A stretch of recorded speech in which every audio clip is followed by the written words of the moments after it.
There's a song Elvis Presley started recording at Sun Studio in November 1955 that he never finished there. Not because it wasn't working, not because anyone stopped the tape for a bad take. He started it, and before it was done, something else finished first. A piece of paper in the same building on more or less the same day that changed who he legally belonged to.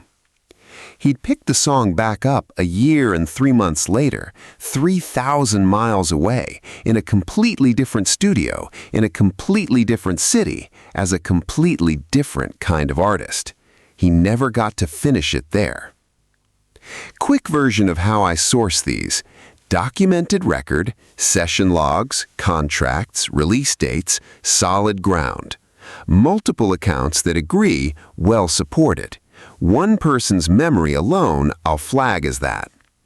This one is almost entirely paper, studio session sheets, and a contract with an exact date on it.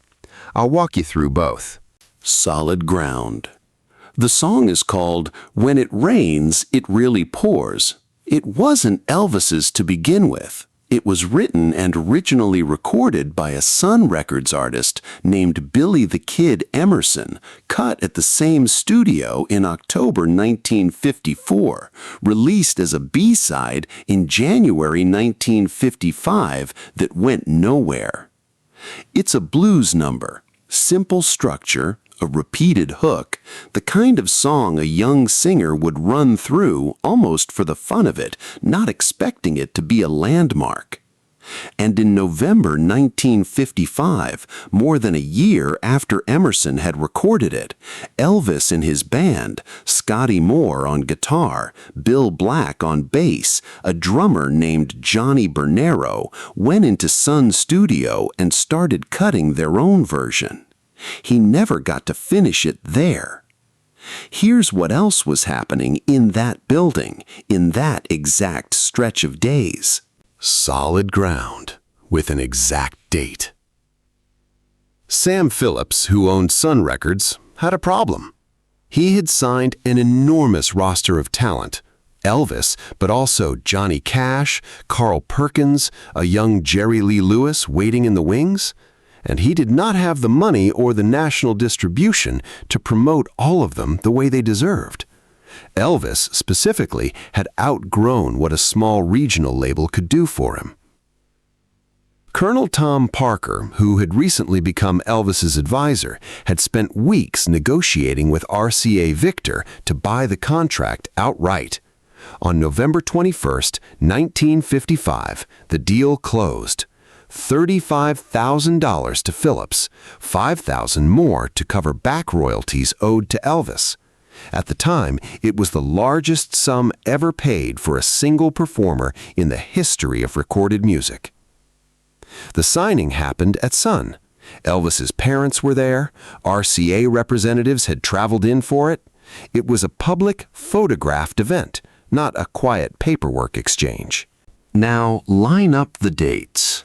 Elvis is recording When It Rains, It Really Pours at Sun Studio on or around November 20th and 21st, 1955.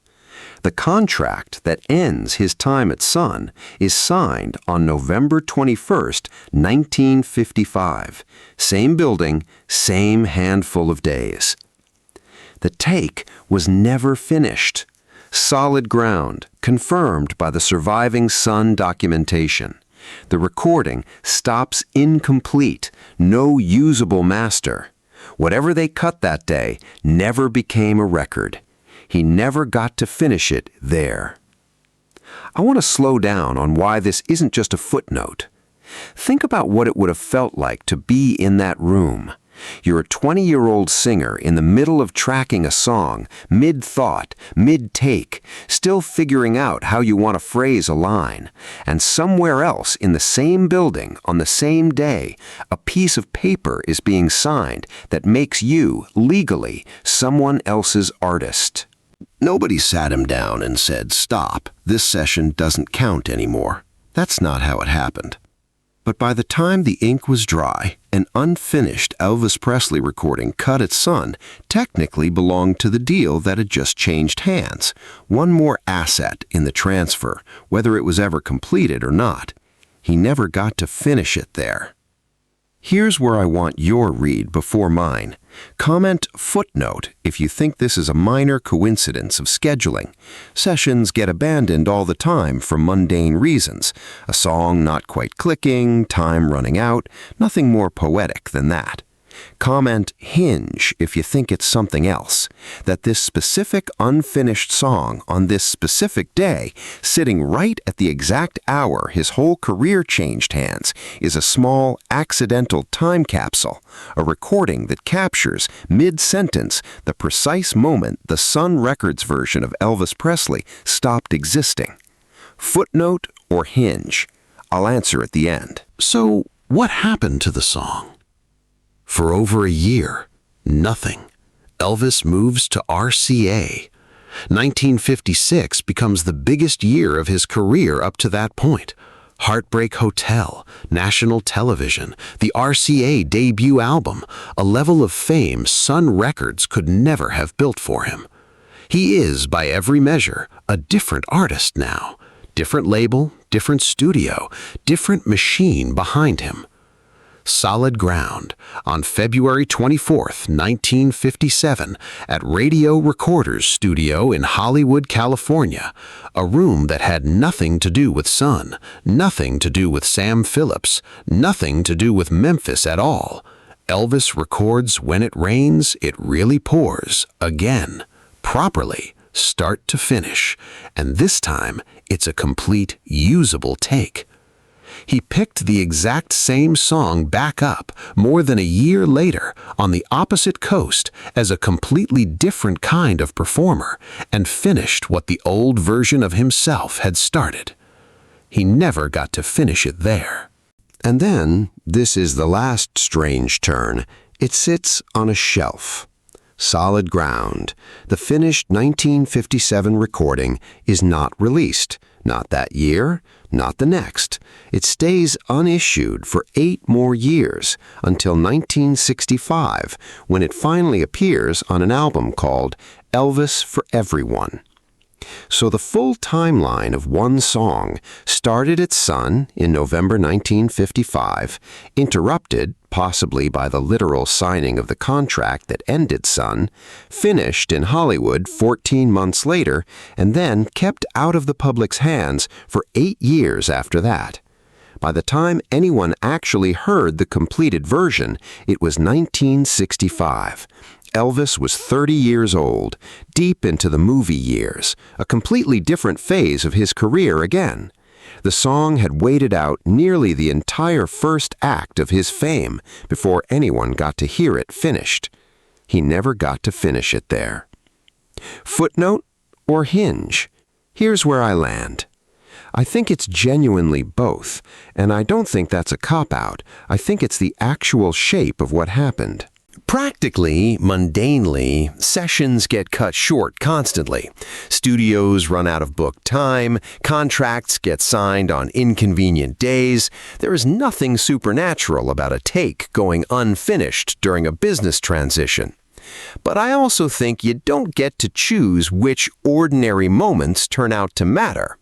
Nobody in that room on November 21st, 1955 was thinking about a half-finished blues cover as symbolic of anything. It was just a session that ran into a signing. It's only in hindsight, with the whole shape of his career laid out, that this one abandoned take becomes something else, a recording that starts as one version of Elvis and, because of what happens in the building around it that same day, never gets to finish as that version. The next time he sings those words, it's a different name on the contract, a different coast, a different band behind him. I think that's what makes an ordinary interruption into a hinge. Not that anyone meant it to be one, that it happened to land on exactly the day the door closed on one version of him and opened on another, and the tape just happened to be running when it did. He never got to finish it there. He finished it somewhere else, as someone else, more than a year later, and even then the world had to wait 8 more years to hear it. So, a real question. Has something in your own life gotten interrupted right at the moment everything else around you changed? A project, a conversation, a plan, and when you finally came back to finish it, you weren't quite the same person who'd started it? What was it? And did you ever go back and finish it? Or is it still sitting unfinished somewhere?